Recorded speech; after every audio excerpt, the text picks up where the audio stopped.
I love smart characters in anime. I mean, I like smart characters in anything, but in anime, it's fucking awesome. It's freaking awesome, dude. I think it's because when you watch characters be smart in anime, you kind of feel a little bit smart yourself. Death Note immediately comes to mind. You're experiencing most of the story from Light, who is a crazy, smart, intelligent guy he probably wrote for the show Big Bang Theory. And throughout this anime, you get to see how he escapes the police time and time and time again until finally he gets anally fucked in the end because he forgot how to be smart. But there's still those little brainy moments, like when Light creates an entire contraption within his desk in order to make sure that nobody finds the Death Note. Those are the moments when you're like, damn, that's fucking sick. In those moments where Light is eating potato chips, I feel smart too. I feel like I'm in on it. But when I'm watching Matt Damon in Good Will Hunting or Jesse Eisenberg in The Social Network, I don't really feel smart. I just feel like I'm watching Matt Damon advertising crypto, and Jesse Eisenberg has a really similar combination name to the two main characters from Breaking Bad. Even L, who quickly becomes as much as a main character as Light,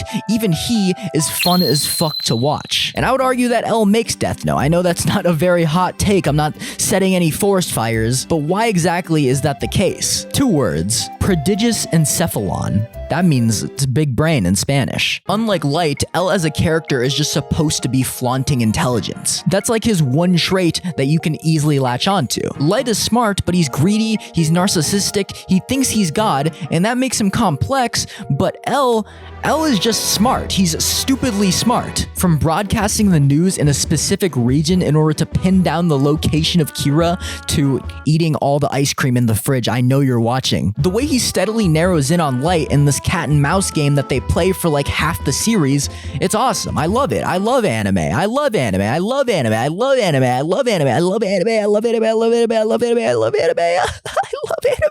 I love anime.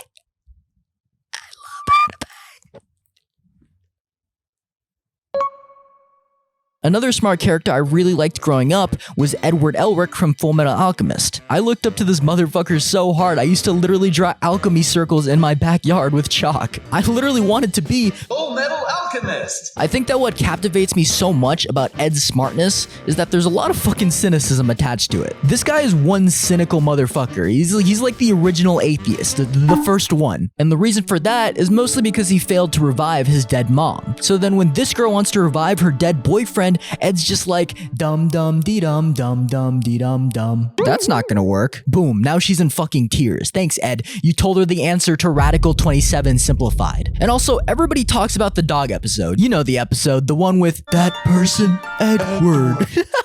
But nobody, not a single person in the entire world right now except for me, is talking about how Ed and Al can read. Yes, they can open books and interpret the words on the page.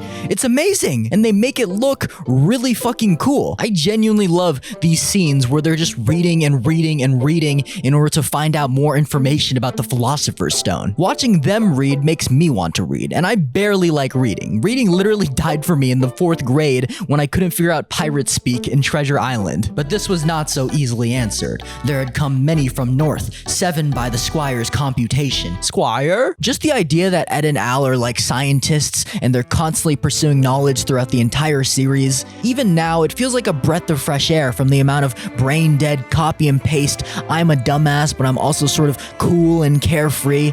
Those types of characters that flood the gates of Shonen Jump headquarters. I'm tired of seeing 500 copy and paste Naruto's, Luffy's, and Goku's.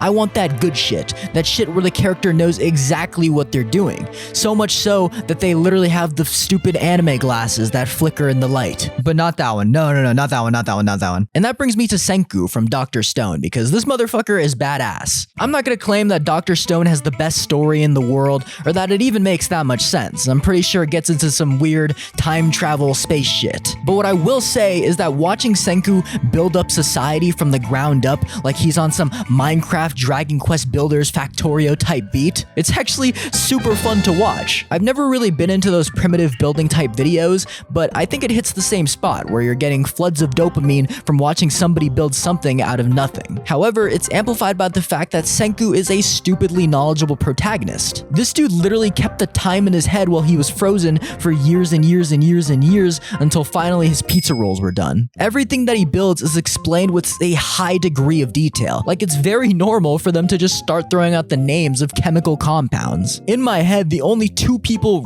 representing chemistry right now is Nile Red and Senku. I also feel like a lot of isekai main characters are pretty intelligent as well, because they're typically degen otaku nerds that know a lot about video games and fantasy worlds. For example, the siblings from No Game No Life, where they're literally so smart they figured out a way to rationalize incest. Even Rudy from Mushoku Tensei, he continues that same sentiment of reading books and constantly pursuing knowledge. He learns new languages and improves upon himself even if he is just crazy flawed at times. And the fact that he is just a grown man in a child's body, it makes for some pretty self-aware moments where he just doesn't take the isekai world as seriously, and that self-awareness and freedom is pretty entertaining. Like, I love the one scene where his dad tries to scold him and he just rhetorically throws all that shit back. But please don't worry about it, Father. The next time I see 3 kids ganging up on someone who won't fight back, I'll simply ignore it. In fact, I'll even jump in myself and make it 4 against 1. Okay, the only inaccurate part about this scene is that the dad actually listens to him. Like, the dad actually listens to Rudy afterwards.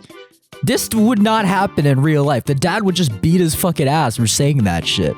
What is this anime world? In the end, though, Rudy reminds me of like a perverted Detective Conan. Conan is also smart, but he lives in like a goofy detective mystery solving world, and Rudy lives in harem lolly isekai world, so there's a little bit of a difference. Tokuchi Toa from One Outs helped me realize how much I really like smart characters. My favorite part about One Outs is how it just completely stops being about baseball. Baseball is just what it looks like from the outside. It's a facade for a much deeper show. Like, these guys are over here playing chess, and Tokuchi is playing Gungi, the made-up game from Hunter x Hunter. He manipulates people, plays around with the rules, and has stupid hair. But overall, smart characters are cool. That's kind of why I made this video. I just wanted to talk about these smart characters that I like, and if you have any smart characters that you like, leave them in the comments. But it cannot be Rick from Rick and Morty, because that is the punchline to this video. From the east and west, only a single shot had been fired. It was plain. Therefore, the attack would be developed from the north, and on the other 3 sides were only to be annoyed by the show of hostilities by Captain Smollett, made no change in his arrangements. If the mutineers succeeded in crossing the stockade, he argued,